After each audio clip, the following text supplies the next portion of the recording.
4 weeks into confinement here in France, and now we know, well, that it's halftime. Hello, everyone. I'm François Picard.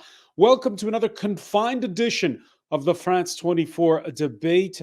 If Emmanuel Macron's May the 11th date for the start of deconfinement does stick, then a lot of important decisions are going to have to be made. We're going to be asking our panel about the president's speech, his ambition for reopening schools, face masks for all, he promises, and the rolling out of mass testing for coronavirus. For all those who develop symptoms, and even for the asymptomatic, though, what is going to happen on that score? Can France do more to test the rest of the population? How to prevent the asymptomatic from triggering a second wave of overrun emergency rooms in this country? France isn't the only European nation that's trying to reopen its economy. Already, Spain is starting to open up essential sectors. It's the same issue as the US. Can lockdown work here in Europe when some states are open and others are shut? In his speech, the French president repeatedly stating he's been humbled by this unprecedented crisis. What kind of leadership will he show now going forward?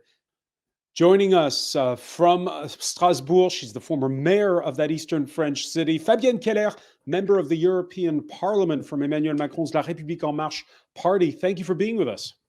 Hello. Actually, I'm a member of the Parti Agir, la droite constructive, as a part of the coalition, the European coalition of Mr. Macron. In the European Parliament, because of course the names of the blocs and the parties are different there. Okay, of course. Also with us from the French Mediterranean port city of Marseille is Jean-Paul Moatti, Professor Emeritus of Heath Economics at Aix-Marseille University. Thanks for being with us. Good afternoon and bonjour Fabienne, comment allez-vous? Ça fait plaisir. Also with us from Paris, Vivienne Walt, Paris correspondent for Time magazine. Hi Viv, how are you feeling? Very good, thank you. A lot better. A lot better. We'll talk more about your personal situation in a moment. The France 24 debate, where you've been weighing in on the conversation on the hashtag F24debate. Before we go to our panel, let's go back to that speech. It was 8 p.m. on Monday night. The French President Emmanuel Macron breaking all records for TV viewership. Those that monitor video gaming sites say that people even stopped playing to watch the French president speak. The French president who announced that May the 11th date as a possible start of deconfinement. Peter O'Brien has more. For those weary of being stuck at home, it will not have been a welcome announcement. French President Emmanuel Macron has extended the country's nationwide lockdown for another month. En Hexagone, comme dans les Outre-mer, le système est sous tension et l'épidémie n'est pas encore maîtrisée. C'est pour cela que le confinement le plus strict doit encore se poursuivre jusqu'au lundi 11 mai. In his speech, Macron promised increased government aid for businesses and the unemployed, with further aid for the tourism and hospitality sectors still to be announced. He called on banks and insurance companies to play their part in easing the economic impact of the crisis. Travel will remain restricted, with non-EU borders remaining closed until further notice. Masks will be made available for all citizens, and Macron promised an increase in testing. Nous serons en capacité de tester toute personne présentant des symptômes. Les personnes ayant le virus pourront ainsi être mises en quarantaine, prises en charge et suivies par un médecin. France hopes to gradually reopen creches, primary schools and high schools after the 11th of May, but only if the spread continues to slow. But it will be much longer until life fully returns to normal. Whilst the government wants to get as many people as possible back to work after the 11th of May deadline, much of the service industry will remain crippled. Cafes, restaurants, hotels, cinemas and museums have all been ordered to remain closed even after the lockdown officially lifts. Vivienne Walt, how did Emmanuel Macron do in his fourth speech since the start of this outbreak? Well, it was remarkably different from his speech when he said repeatedly that we were at war and he tried to come across as a kind of commander-in-chief. this time he's kind of the reassurer in chief, telling everybody that there will be happy days ahead and that we just need to hold fast. I'm not sure either of them really worked as well as people needed them to work.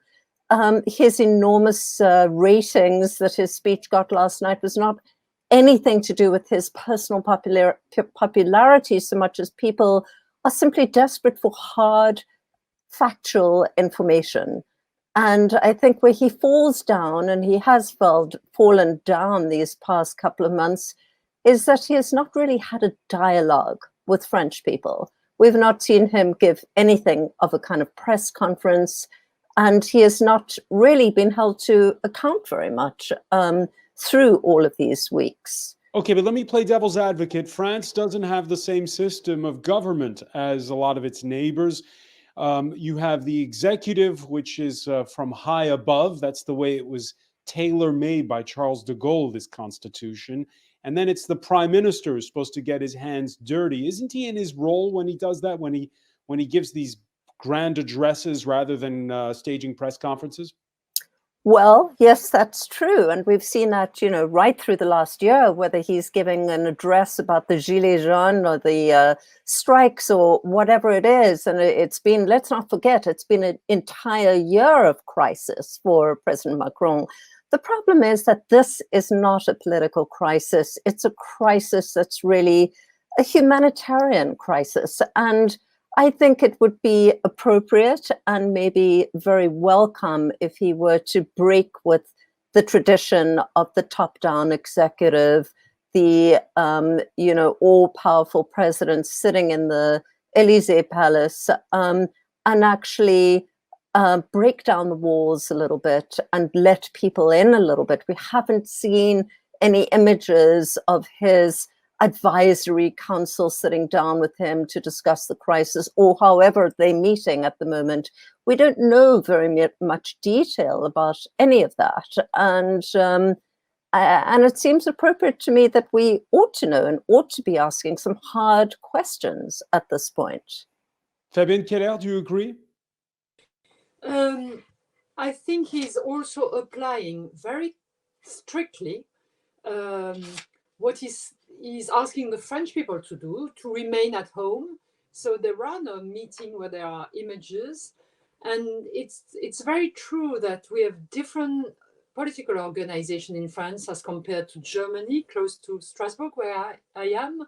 And French people are expecting a speech from the president in such a situation. It's normal. It's, the reference to de Gaulle is very important in this time of war or crisis. So I understand the frustration you can have as a journalist not to be allowed to exchange directly, but I think this council, scientist council, has to be also out of the pressure of medias to be able, just to take the news from the day before, because they adapt the analysis to all the informations that are coming one after one. And my feeling about the speech yesterday is that he gave hope to people, giving finally an end or a midterm where we are going to be able, the kids to go to school, people to work, etc. Even if we know that freedom would not be allowed. And of course, for French people, it's very bad that cafes remain closed. By now, we have all heard about this sickness, this terrible sickness.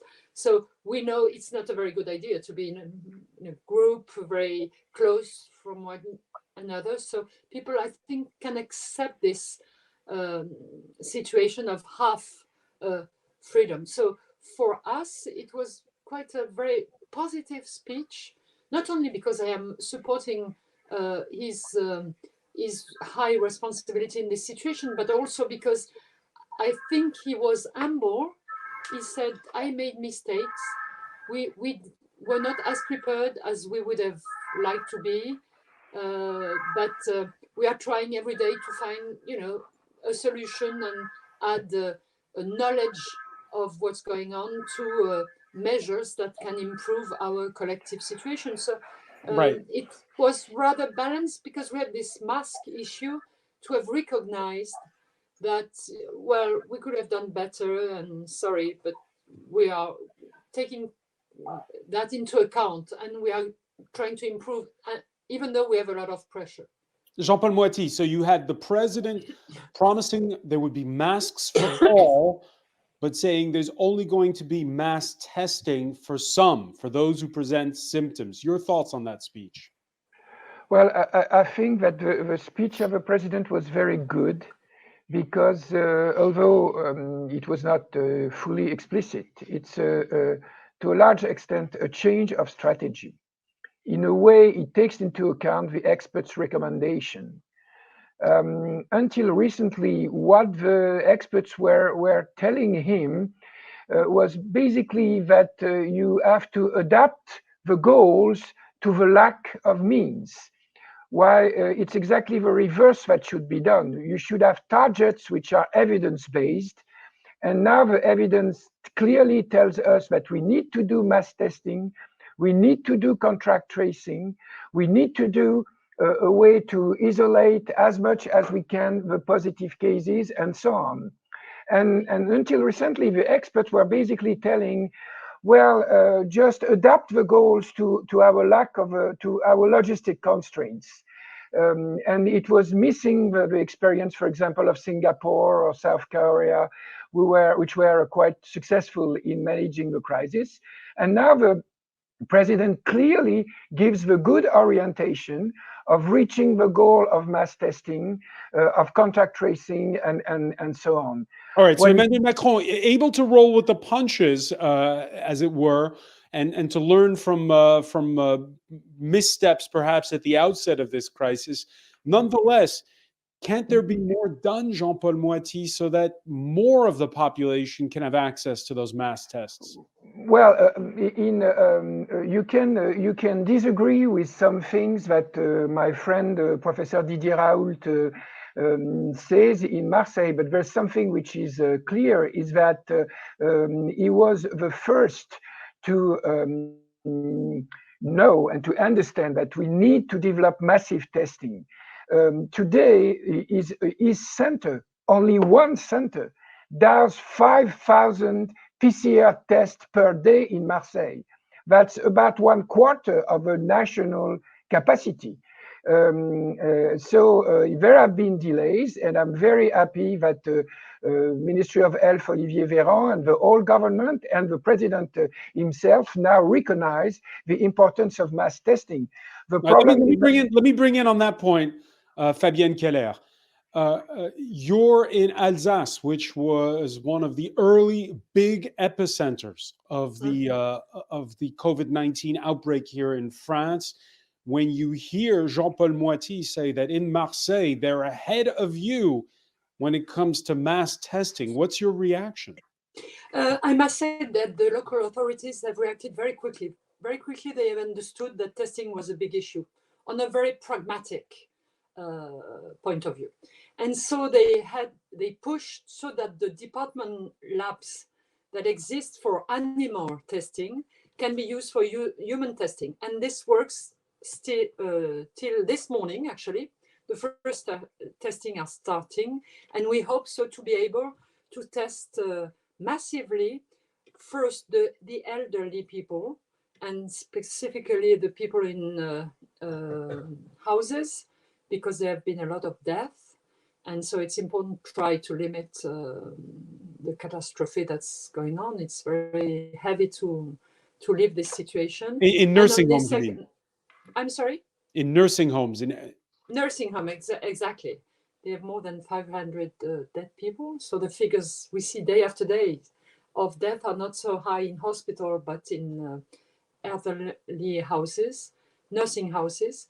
And hoping that maybe because the epidemic was stronger in Alsace, more people are now protected, and with a lot of tests, like Professor Raoult decided in Marseille, to be better prepared. But when you look across the Rhine, Fabienne Keller, and you see that over in Germany, they've been able to roll out much more testing than in France, what's your reaction? We are, of course, admiring the German system. every day of the year, but more so in the last weeks. Hospitals and all the sanitary organizations are managed at the land level, that is closer to people, closer to the reality. As you know, they have higher numbers of beds, lits de réanimation, the beds that are needed to intensive care unit beds. Thank you. But we have to know also that it's a population on average much older than France or other European countries. So they are prepared for long for that.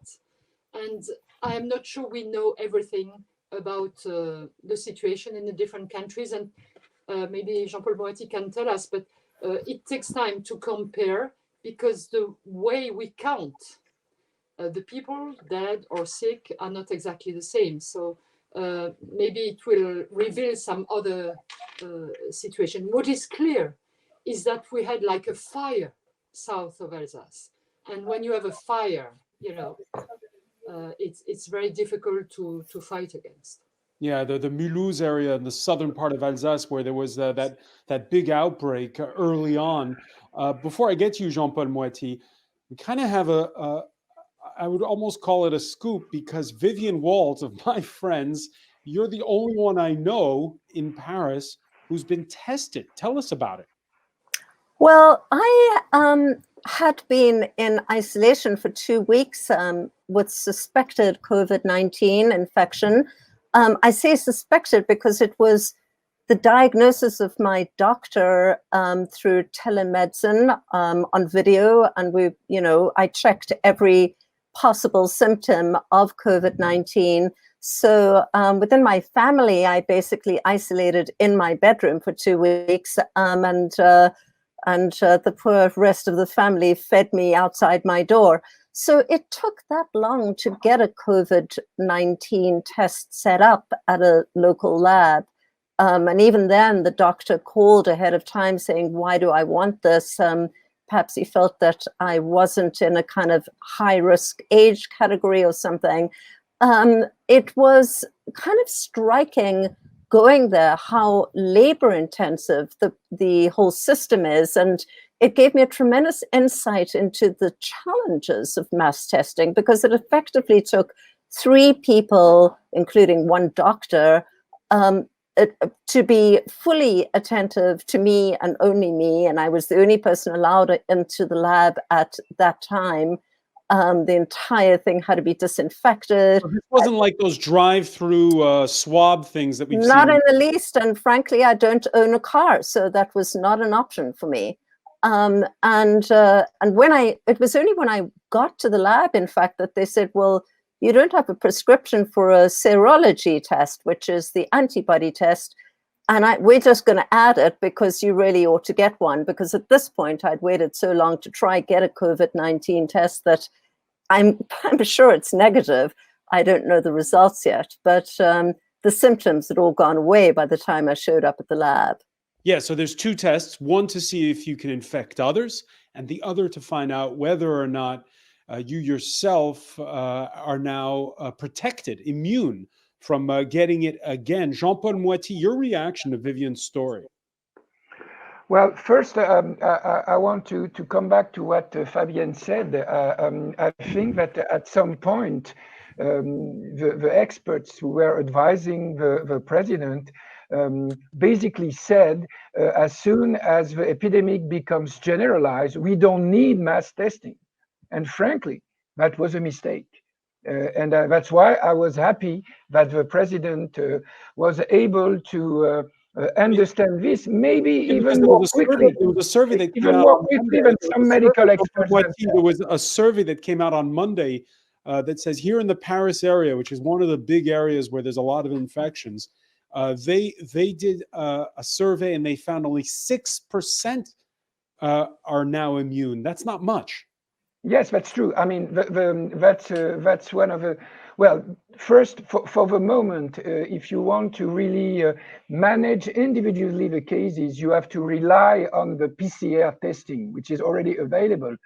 The antibody testing will be very useful to do epidemiologic surveillance, to get an idea of what is the level of immunity at population level. For individual managing of cases, to tell the person that he cannot be reinfected and so on, we still have a lot of uncertainty. Still a lot of uncertainty. And your reaction when you heard Vivienne Walt describe how, well, it took a long time to have the test done. Well, it's clear that we need to increase as much as we can the PCR capacity, the PCR capacity of testing. Of course, even if we increase it a lot, we won't be able to test the whole population. That's why I believe the president referred to symptomatic people as a way to have priority. But of course, it will also include, and I'm sure the president agrees with that, doing systematic testing in some vulnerable groups. For example, in Marseille now, with the head of the fire brigades, who go there to get to get the biological thing we use for testing, to go to EHPAD, to know where the old people live, to do systematic testing. And of course, that could be and should be done after May 11. Marseille being rebellious there. Fabienne Keller, you said to us earlier that one of the reasons why Germany is ahead of France is because they have that decentralized system there. Is it more broadly, not just about mass testing, but just in general, is France's top-down approach hindering its response to the COVID-19 pandemic?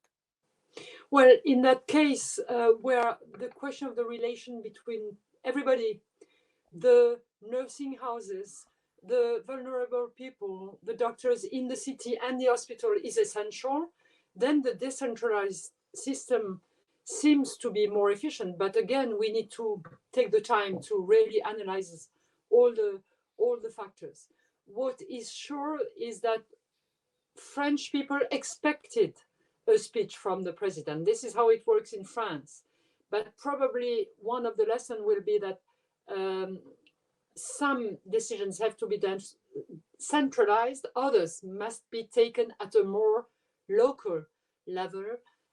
But what is important today is to take care of the next weeks. And I propose with other persons to take our region as a test region, because we live things in a high tension situation earlier maybe than others, to draw all the good ideas, because there were very good reactions on a very unprepared basis, but still, and maybe extend those and see what we could have done maybe better and propose it to the other regions of Europe. All right, but let me ask you then, as a former mayor, the idea, because mayors have jurisdiction when it comes to primary schools in France, the idea of reopening schools at the primary, mid-level, and also at the high school level on May the 11th, does that seem realistic in Alsace? It's very much expected by the families.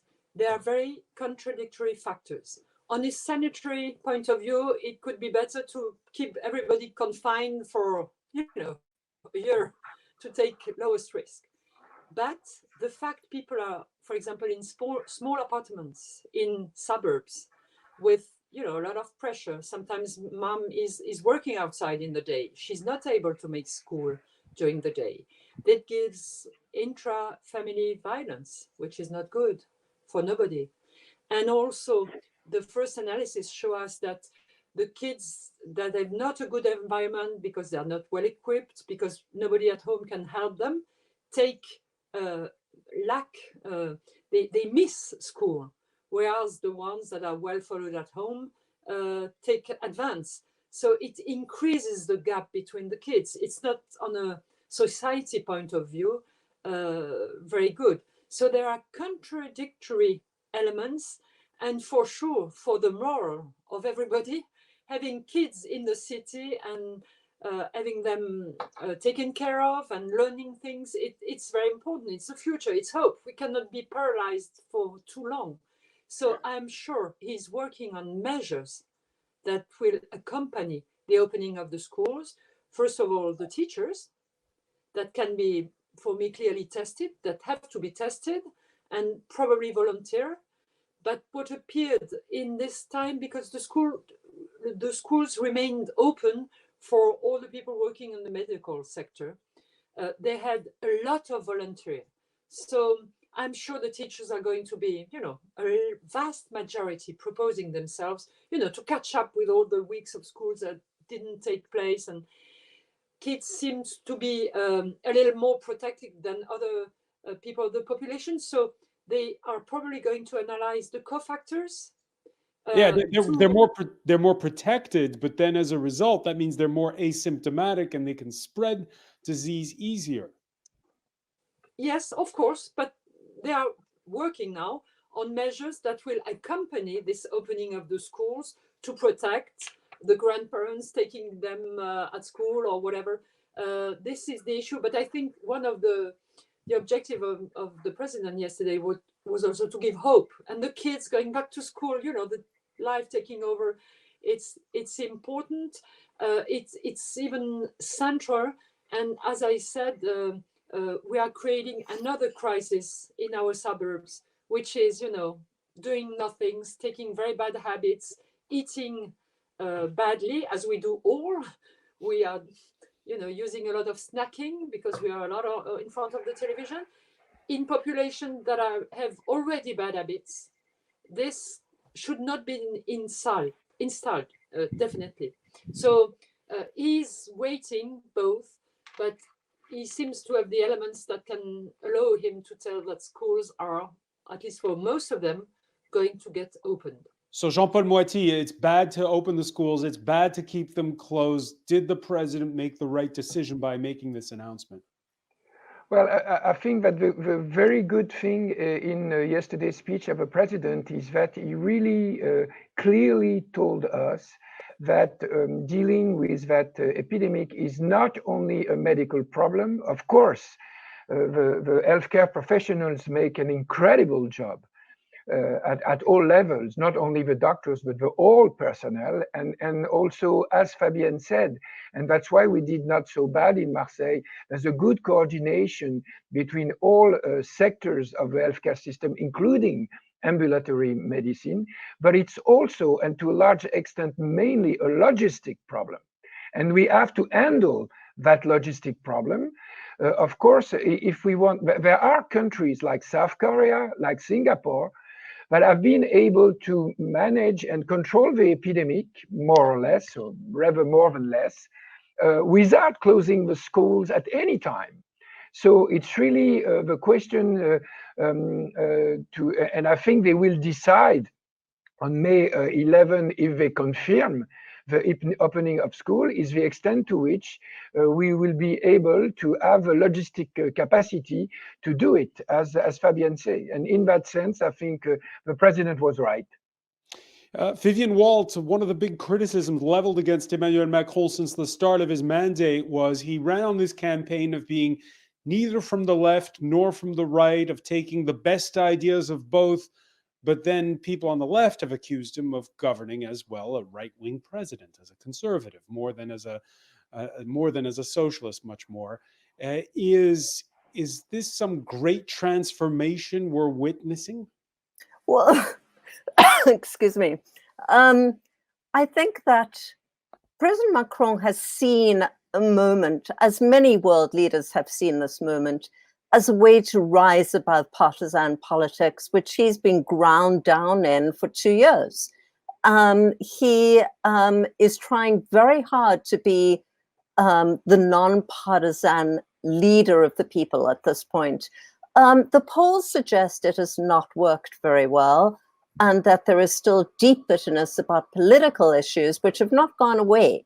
Yeah, because I just want to say on that score, his reasoning for reopening the schools was we mustn't, and this was the argument you just heard from Fabienne Keller, you can't increase further inequality, and having the schools shut punishes the poor?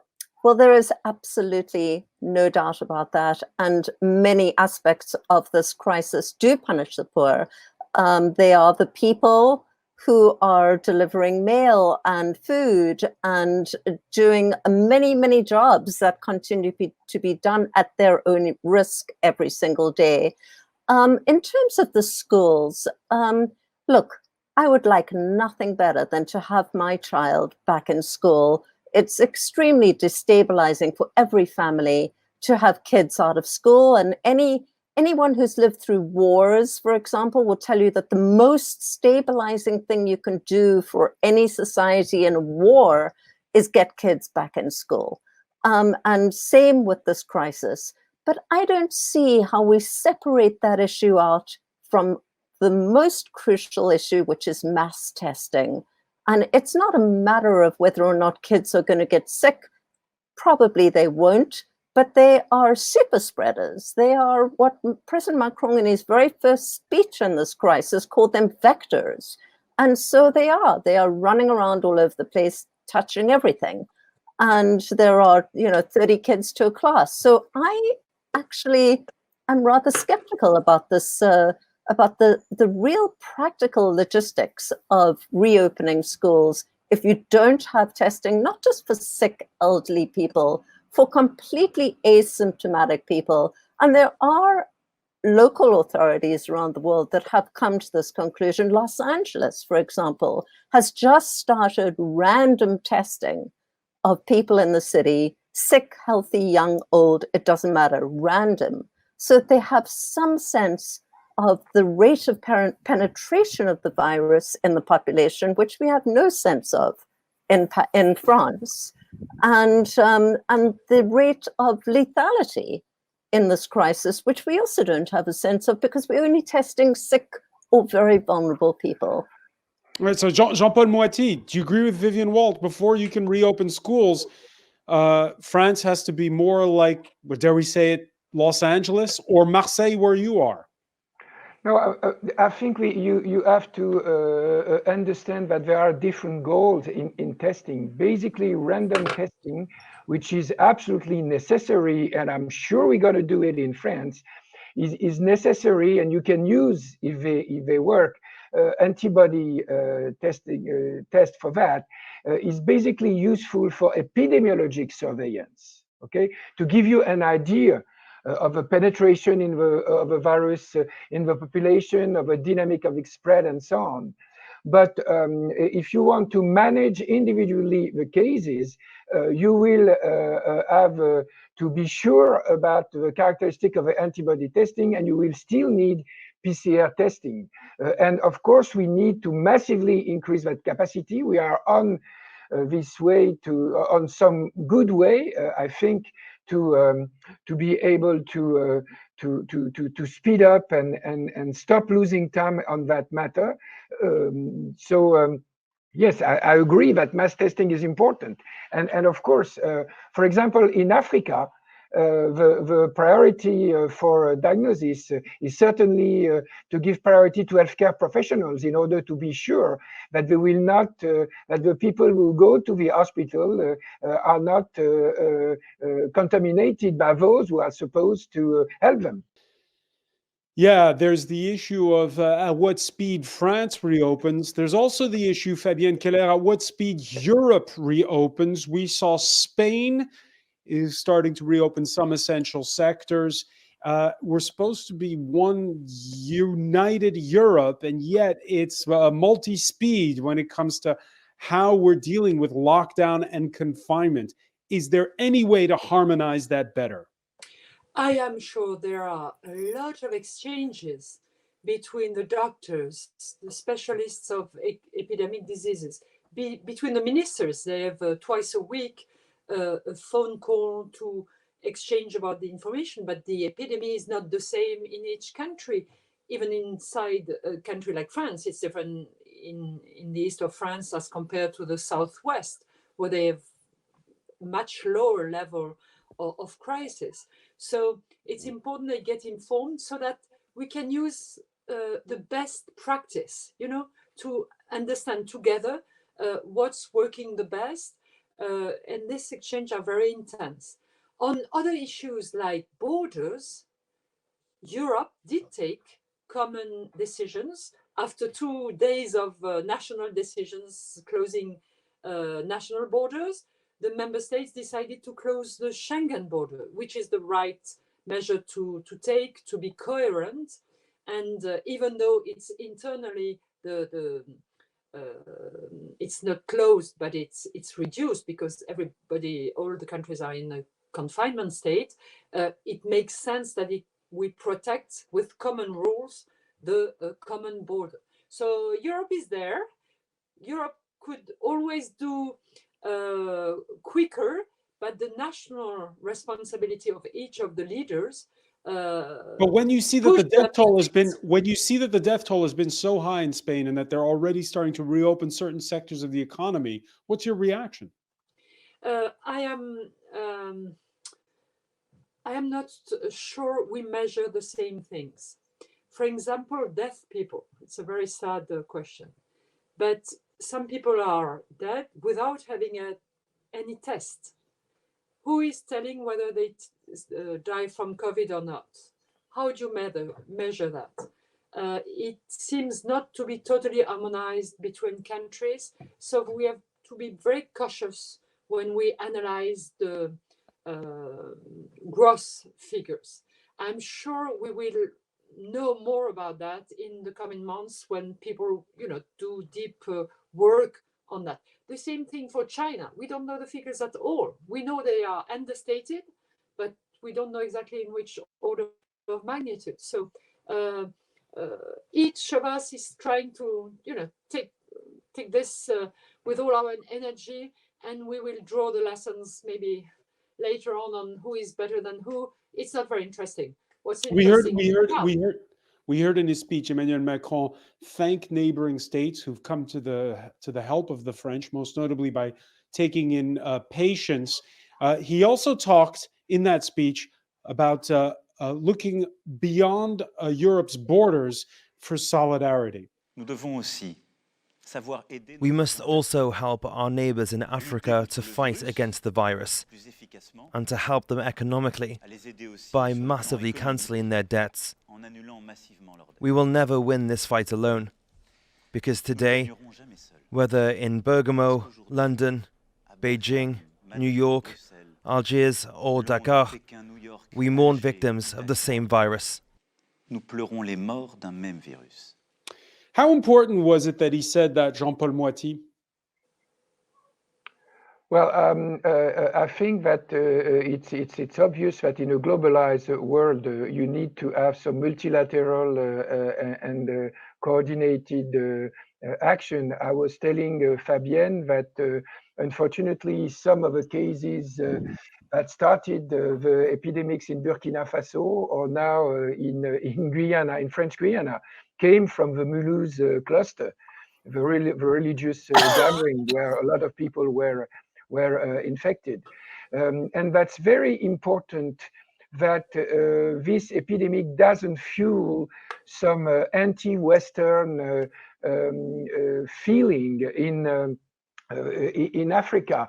That has already been the case with the Ebola virus, where we had sometimes very, very strong reactions from the population against humanitarian interventions with violence and so on. And to some extent, we can understand that. And since in the case of Ebola, the virus was coming from Africa itself. Since some of the initial cases due to the exchanges of people in the world between China and Africa and between the Western world and Africa, since it's true that some of the original index cases are coming from abroad in Africa that may fuel such reactions. So we really need to be very, very careful to guarantee that the availability of tests is not only for us, but also for the African countries. to guarantee that if we have a vaccine at some point, its price and diffusion will also be okay for low-income countries. And of course, I think it's a very nice, a fair, but also a politically correct thing that the president talked about debt relief for Africa in order to minimize the economic impact, because in Africa there is a risk that the deaths and the morbidity will be higher from the economic shock that the epidemic represents, even more than directly from the spread of the virus. And to do at least the debt freezing should be a consensus not only among countries, but even in the financial community. Of course, when it comes to private creditors, the things may be a little bit more difficult, but I'm sure we can manage that. Well, I think, you know, when President Macron came out with that statement, it was a little bit jarring because it seems so out of place with the rest of the speech.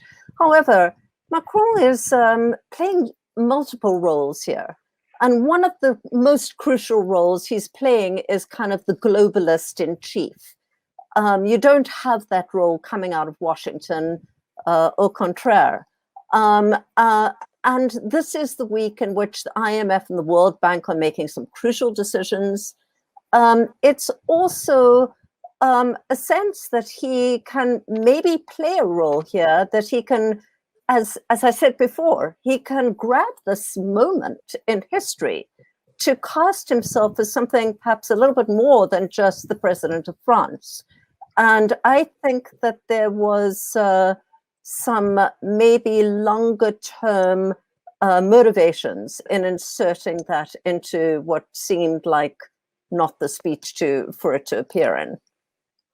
Vivienne, Walt, before we conclude, you talk about moments in history. It's been exactly 1 year since the fire at Notre Dame Cathedral. You have written a piece for Time magazine about it. You went inside the cathedral on March the 9th, just before lockdown began here in France. It seems so long ago now. You know, it's really extraordinary because the day I spent in Notre Dame, I would say we spent at least an hour or two having a very thorough briefing on lead pollution, followed by going into a booth where we had to strip off all our clothing and put on protective gear, which only days later became almost impossible to find in Paris. Masks and you know, throwaway overalls, etc. So you know, the team, when you speak to the team, and I have spoken to all of the top people in the team of the reconstruction of Notre Dame, they still adhere to President Macron's deadline of 2024. But the sad reality is that they have pretty much written off this entire last year. They are almost starting from zero after May 11th, and let's hope they can reopen after May 11th. They still say they'll open 2024, but when you ask people what that actually means, it means maybe not that much. It means maybe having a few mass services, letting, you know, limited groups of people in, but to get back to the way it was before April 15th last year might take far, far longer.